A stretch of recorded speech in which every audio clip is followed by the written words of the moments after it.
Les enquêteurs s'interrogent sur la personnalité de votre beau-père, Xavier Flactif, promoteur immobilier qui fait construire des chalets et qui les vend. Vous entendez certains voisins et certains clients parler de lui? Bon, on entend que c'est un mafieux, qu'il paye pas ses prestataires, enfin, de tout et de n'importe quoi.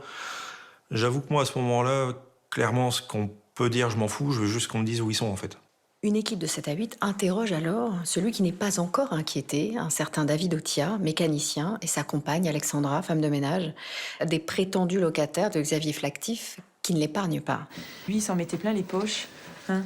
Je veux dire que le chalet où est-ce qu'il habite là-bas, c'est quelque chose. Il y a 400 mètres carrés habitables. Un sous-sol, vous pouvez mettre 3 bus dedans, tellement c'est immense.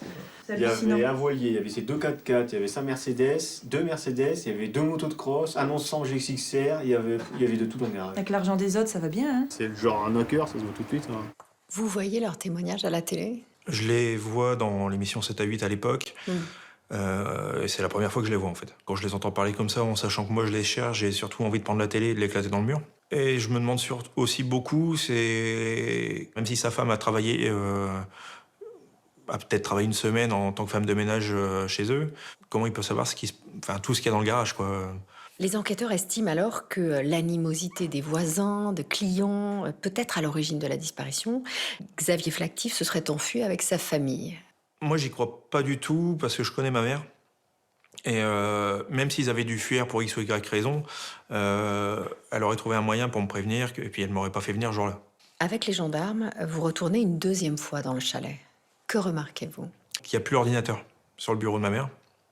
Et là, j'étais énervé parce que justement, quand moi j'y étais allé, je voulais reprendre cet ordinateur. En me disant, je sais pas, il y a peut-être quelque chose dedans. Et c'est là où j'ai vraiment commencé à me poser des questions. C'est-à-dire qu'à quelques jours d'intervalle, l'ordinateur est là, je reviens, il est plus là, mais j'ai aucune explication rationnelle. Et puis vous êtes troublé par le témoignage de ce fameux locataire, des Flactifs, que 7 à 8 a interrogé. Il semble envieux. Il est la dernière personne à avoir vu Xavier Flactif vivant. Moi, la dernière fois que je suis monté ici, c'était le vendredi.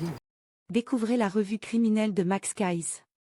Amateur de true crime, cette revue est faite pour vous. Max Keyes vous plonge dans les affaires criminelles les plus marquantes avec des analyses poussées, des détails inédits et une narration captivante.